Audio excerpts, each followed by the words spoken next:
Tribuners, saya Febi Mahendra Putra, Direktur Pemberitaan Tribun Network. Kali ini saya berada di Kabupaten Biak Numfor, Provinsi Papua. Tempat ini namanya Gua Jepang, atau dalam bahasa lokal disebutnya adalah Gua Binsari, artinya Gua Nenek. Ini adalah lokasi bersejarah, yaitu peninggalan Perang Dunia Kedua antara Jerman, Jepang, Itali melawan sekutu.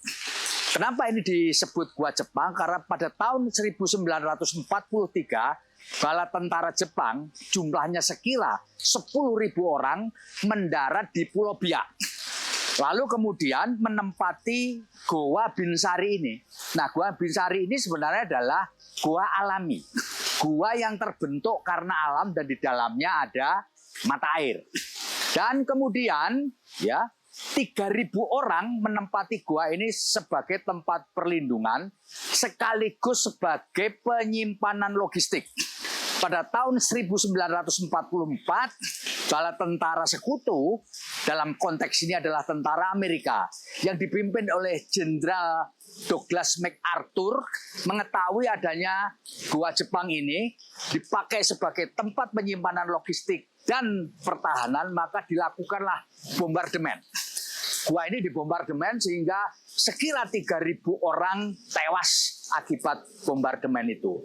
Dan sekira tahun 1980 ada orang namanya Pak Yusuf Romaropen kemudian melakukan pengumpulan benda-benda ini, dikumpulin, kemudian jadilah benda-benda peninggalan itu seperti kita nanti lihat di depan.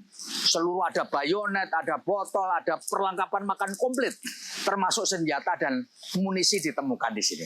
Nanti kita akan lihat di sana itu bagaimana kondisi Gua Jepang. Kebetulan hari ini hari hujan, ya, hari Minggu tanggal 19 Oktober 2025.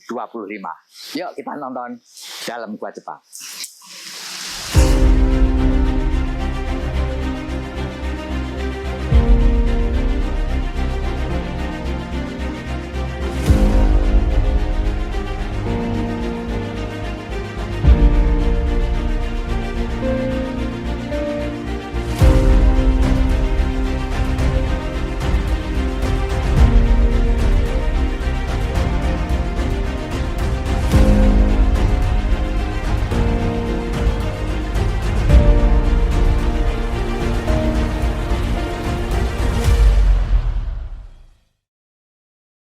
Nah, ini tempat jatuhnya bom tentara sekutu, ya, dalam konteks ini adalah Amerika. Ini dulunya tertutup, ya, tertutup oleh goa. Jadi setelah dibom, ini kemudian jebol.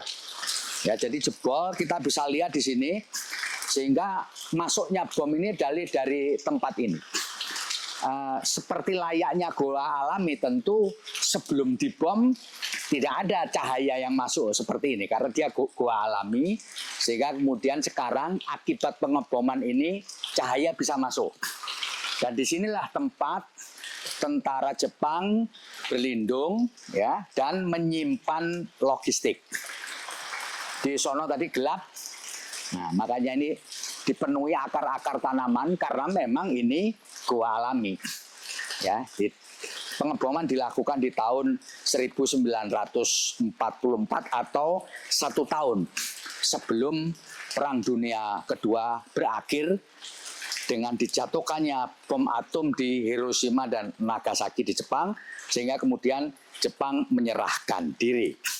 Ya, dan disinilah tempat tentara-tentara Jepang itu melakukan aktivitas memasak, mandi, dan seterusnya, sehingga barang-barang itu bisa ditemukan oleh para kurator untuk kemudian dimamerkan di museum.